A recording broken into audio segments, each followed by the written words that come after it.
I really can't believe people still pay $20 a month to... I can't believe people still pay $20 a month to use ChatGPT. I am going to do something that has never been done before. A ChatGPT wrapper. I know, contain your excitement in your pants, please. Oh, and if you don't know what a ChatGPT wrapper is, sucks to suck, I guess. It's an app that uses OpenAI's API so that your probably shit app can have AI features.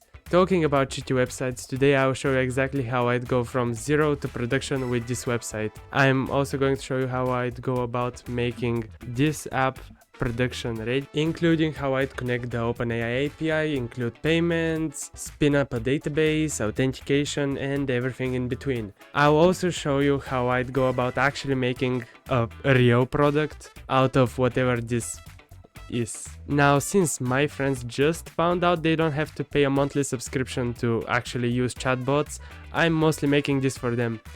I know. No need for your applause. And of course, their money. Let's get it started by first making a Barebones AI chat that gives you an answer and forgets this interaction ever happened. I spin up a quick Next.js project and install OpenAI in chassis and packages. Right away, I give up on doing any front end and made V0 generate a chat page because I suck at designing. V0 gives an okay base to step on. Now it's time to integrate ChatGPT chatting. While I was making this video, DeepSeek blew up, so I'm going to integrate it as well. Spoiler alert, I absolutely didn't integrate it because this video was probably never going to be released if I started integrating more LLMs. I was debugging for 5 minutes until I realized I hadn't installed .env package and another 10 because I forgot to add use server, but don't worry, those are rookie numbers. Wait till we get to payment integration. 43 minutes in, we have a chat app that has the memory of a golden fish and doesn't remember what we just talked about. Amazing. Now let's add the functionality to have a chat with ChatGPT so that it remembers when you ask him why you don't have any friends, so you can have a follow-up question after that on how to get some. In the ChatGPT docs, the chat functionality is called threads. Another positive thing about threads is that they are all kept in ChatGPT, so I don't have to fight with databases. In the process of trying to create a singular chat, I accidentally created like 30 because I am still not very great at React.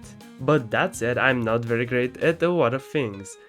I can't remove them manually because what the fuck is wrong with the people who designed the ChatGPT API platform?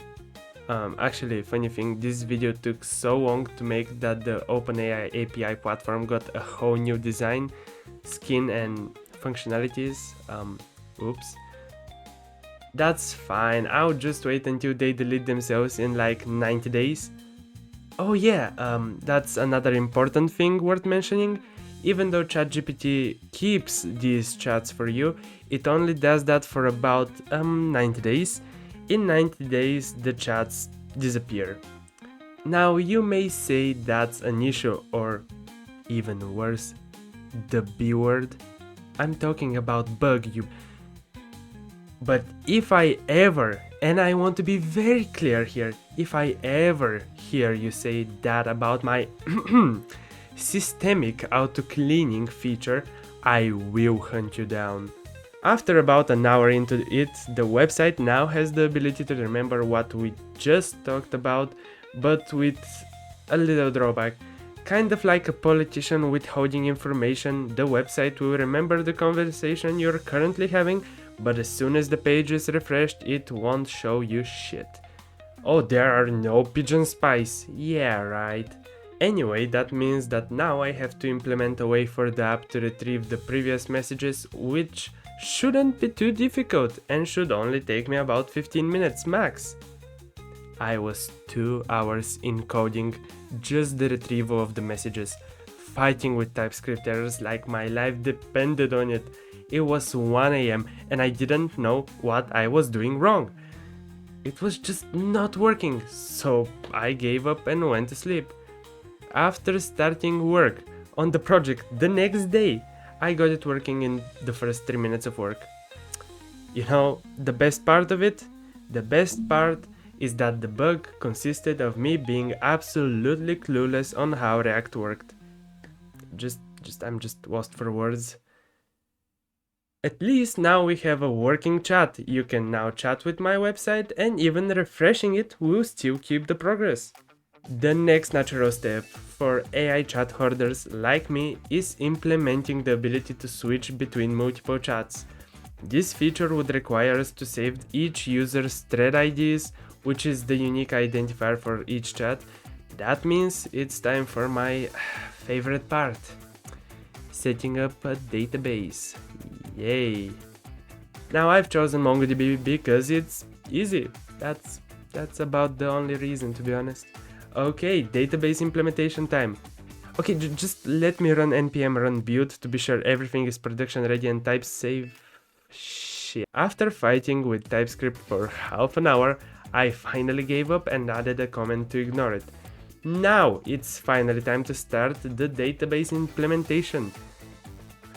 Before we continue with the database implementation, I wanted to implement authentication, which is needed for the database, so here's a good reason to move the database further along the timeline. To do the authentication, there are generally two paths you can take. Write it yourself, which I am absolutely not going to do because in the 3 weeks it took me to build my first SaaS, authentication took me more than 5 days, and I am not having that. In that case, let's do the second option instead, which is a user management platform, or in other words, an application that implements authentication for my website instead of me. I'm going to use Clerk for that. It's also free until 10,000 users, which, let's be brutally honest with each other, this website probably won't manage to handle more than 1,000, and it won't get more than 10. So let's not worry about that. Instead, worry about implementing Clerk because I am so fucking scared. Oh, wait. 0 to authenticate it in less than 10 minutes? Yeah, okay, be real, please. That just sounds too good to be true. Well, I'll be damned. It took me less than 2 minutes. Okay, enough with the bullshit. Okay, maybe just a couple more bullshits. I also decided to add a beautiful temporary homepage. Lovely. Thanks, V0. Now I need to set up the dynamic routing so that when you visit the chat/ID route, you can go to your chat. We will also need to implement security so that other users can't look and type in your chats. That means the website needs a way to remember whose chat is whose. Wait. Oh no. Does that mean it's time for the database? Fine, I'll do the DB. First, I installed MongoDB and Mongoose packages. I created the MongoDB cluster, which is again free. I also set up a connection to it so it knows it's me and not some random trying to access people's data. I also created a MongoDB scheme, which basically controls how information is processed in and out. It took me about an hour to figure out how to get the user ID that Clerk provides me and create a user whose unique identifier is the ID Clerk gives me. Most of the struggle was me fighting API routes in Next.js, reason being I have little React knowledge. Done. The database is implemented and now I can send and receive data. Yay, database. Of course, we don't want random people accessing the user's chat, so here's how the security part works. Every user that logs in has a unique identifier and the IDs of the chats are saved under that unique identifier. So we only allow people to view the chat if both the user has the specific identifier and the thread ID under it. If they don't, it's on site, alright? They call me Georgi Security Yordanov. Be scared. Wow, I technically did it. The problem right now is that I have no way of checking if those security measures actually work because I have just one chat. That means it's time to implement creating and saving the chats. And because earlier I kind of fucked up the connecting to the database part, I have to redo it, which took about another 20 minutes, even though after that I tweaked it many times. Creating and saving the chat surprisingly worked out without many errors. since I just have to create a chat, send the first message to the API, and then redirect the user to the chat route. As you can see, I moved around the UI, which I wouldn't say worked out great. Intervention from higher date here, it won't be the last change to the UI. But on the other hand, the chat functionality works amazing. That's fine, but wouldn't it be nice if you didn't have to type the chat's ID in the URL? Instead, now I'll make it so the chats appear on the sidebar, and it shouldn't be too bad.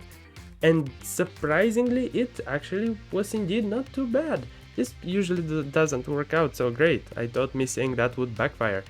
Yeah, looking good, baby! Look at those chats there. Oh shit, I'm turned on. I want to make the user be able to name their chats instead of the AI, so I'm just going to leave the names like that and revisit this whole thing later. When I say I'm addicted to buying domains, this is no joke. It's 1:30 AM and I'm about to buy another domain, and it's even a look at this. Look at that, doesn't even... Not going to stop me. Not going to stop me. Now for the tokens. Oh, I had to add tokens to the user database, which was fairly easy, but when it came time for the token consumption, I was stuck.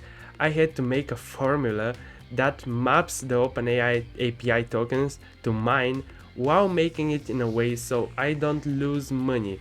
I had to take in account Stripe fees and how much ChatGPT charges for its API. I tried maximizing the amount of text messages users can send and receive without me going bankrupt. It took me so long to get it all right, but I did it with a little help from my new best friend DeepSeek. Let me explain how it works. You have to spend at least $2 to get 10,000 tokens, which depending on the GPT gives you different types of words. You realistically get around 200,000 words back and forth if you use GPT-4o mini.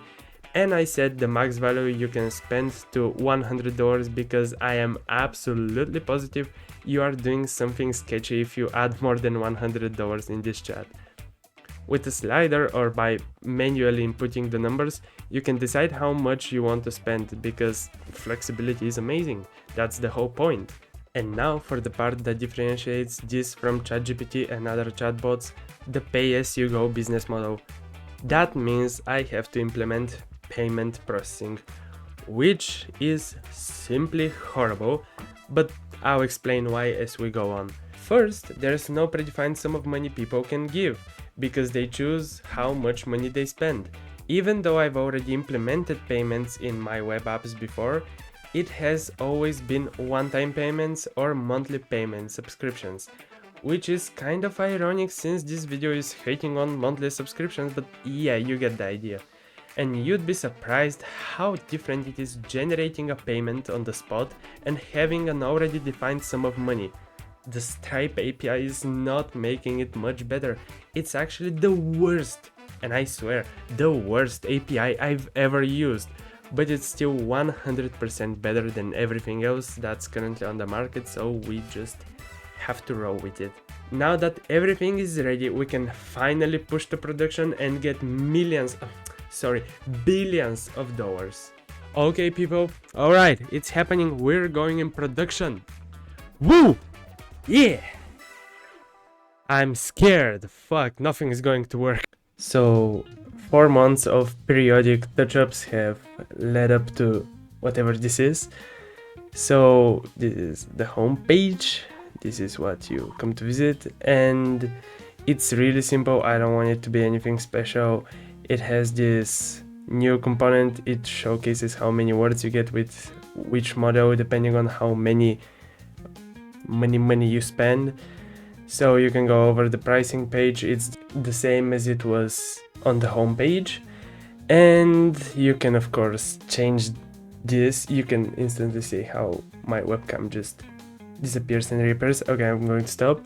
Now if you go over to the important part, the chat, I think me and the AI chatbots, the AI chat words, have done an amazing job of keeping this all good. You see, it has changed tremendously. You can just, what the fuck have I typed here? Just ignore everything, but you can see The markdown looks pretty good. The chats on the side here look pretty good. I don't know why I'm pointing with my finger, like you can see where I'm pointing, but it's been pretty good. I would say that I would use this instead of ChatGPT at this point. The only downside right now is that I can't work with images. I have terms and privacy policy and terms page because it's a legal need if you want to have Google signups, which was interesting to learn. But yeah, let me show you the light version of this. I would say, Jesus, I'm sorry everyone, I'm sorry, I'm deeply sorry, but it doesn't even look that bad, which is surprising, really surprising. Some other miscellaneous things that happened: I created this logo, which was created using Logofast, one of Mark Wool's tools. It's just really simple. I didn't want to bother creating a logo since I don't have any money nor actual skills. I bought the domain like you saw in the video, I'm addicted, and you can get free 1500 tokens out of this. So yeah, I mean, I'd say it's pretty good. Another thing I reckon is really important is that I moved away from Vercel and I'm hosting it on my own VPS because Vercel was such a pain to get everything working. It's not, probably the problem is not even in Vercel. It's probably a deep skill issue that I don't exactly know how serverless works, but I couldn't get the chat sending from the backend to the front end. I just couldn't. So I said, you know what? Nope, moved everything to VPS and now I'm paying extra, but I think it's really worth it. Now I want to talk about some things that I improved, some things that I have to improve. First of all, I've gotten a lot better at creating Next.js projects. I still suck, but it's less sucky. What? I've also gotten a better feel for TypeScript, and I'm probably never using JavaScript again since I've started using TypeScript. It's type safe, it's easier, you know what the fuck this variable is. So yeah, I'm going to be using TypeScript from now on. And third, the ChatGPT API, because I've already implemented it like 4 times, so I've gotten pretty familiar with it. It's something that I can easily do from now on. And something that I really have to improve on is React. I simply suck at React. Like, it's terrible. I write what I think is a good function, then I suddenly create 30 chats out of nowhere. Like, what even happened? I still don't know why this happened. It just started calling itself. What? But overall, I'm really happy with how everything turned out. I am probably not integrating ChatGPT another time. I'm tired of this. I don't want to do it anymore. Maybe this is my last upload for the year. I highly doubt it, but it's a possibility, even though it's February. February? Thank you for watching. Oh, also like and subscribe.